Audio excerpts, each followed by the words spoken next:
Today's video is brought to you by Squarespace, my go-to for building a website and online shop. Hello, my dear friends. Today's oil painting is part one of a three-part series featuring my latest portrait. Real quick before I begin, if you'd like to see a 45-minute version of this video where I recorded instructional voiceover as I was painting in real time, along with hundreds of hours of exclusive content and monthly art rewards, feel free to check out my Patreon at patreon.com/happydartist. As you can see, I am doing this concept sketch on a leftover sheet of scrap paper, starting with a 3x3 grid and an X that connects all the corners to their opposing kitty corners. This is to help me design the composition and know how to properly place and size the subject within the frame. This piece is for an upcoming gallery show with a theme of precious metals, where they asked us to feature metallics such as gold, silver, and platinum in our pieces. I iterated through many different ideas that involved gold jewelry or shiny gold clothing before finally arriving at the idea of incorporating gold fish with scales that feel like real gold. Plus, it's another chance for me to squeeze in a pun. This painting was done on an 11 by 14 inch gesso board panel from the Ampersand brand, aka my favorite painting surface to work on. As usual, I toned the gesso board with Bohemian Green Earth oil paint, thinned with Gamsol, and painted with the same Bohemian Green Earth mixed with titanium white. Since my concept sketch had the 3x3 grid and the X that connected the top left corner to the bottom right and the top right corner to the bottom left, I replicated that on my panel as well so that I could mimic the size and placement of the subject within the panel. Of course, all these guidelines were eyeballed and approximated, so nothing is measured out perfectly. And a giant 3x3 grid doesn't really accomplish much in terms of accurately scaling a small sketch up to a larger block-in. But in a way, I enjoy being forced to freehand and eyeball as much as I can in the painting process. I think it develops my natural intuition for proportions, and when you freehand a composition, you have more freedom to exaggerate or accentuate the gesture in different places so that the piece is filled with flow and movement. Sometimes when we rely too heavily on measuring everything super accurately down to the last inch, or we use a grid with millions of tiny squares, the result can feel rather stiff and mechanical due to overmeasurement.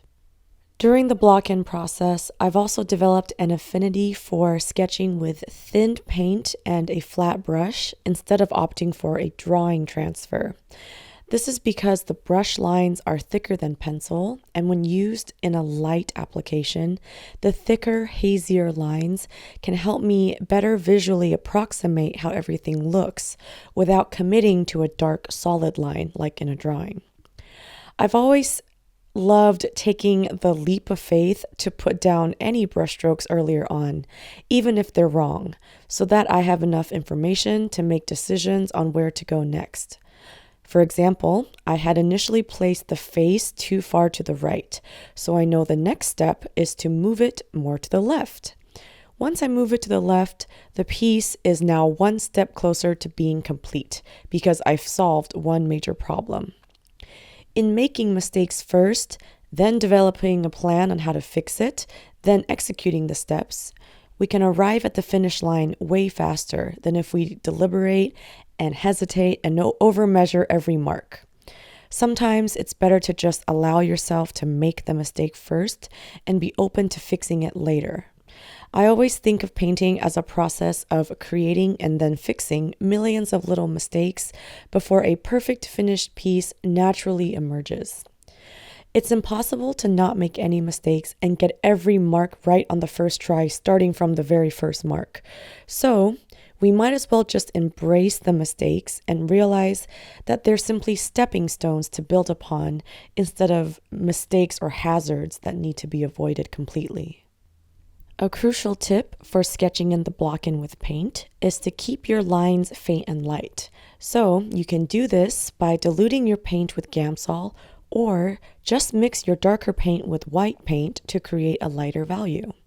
So sometimes instead of painting with pure Bohemian Green Earth oil paint that I used only Gamsol to dilute and lighten, I would instead mix the Bohemian Green Earth paint with titanium white to create a light grayish green color that no matter how much paint I use or how opaquely I apply the paint, it will still stay light in value because it is light by nature. Also, make sure to wipe off any excess Gamsol on a piece of paper towel so that the lines don't become too runny and messy.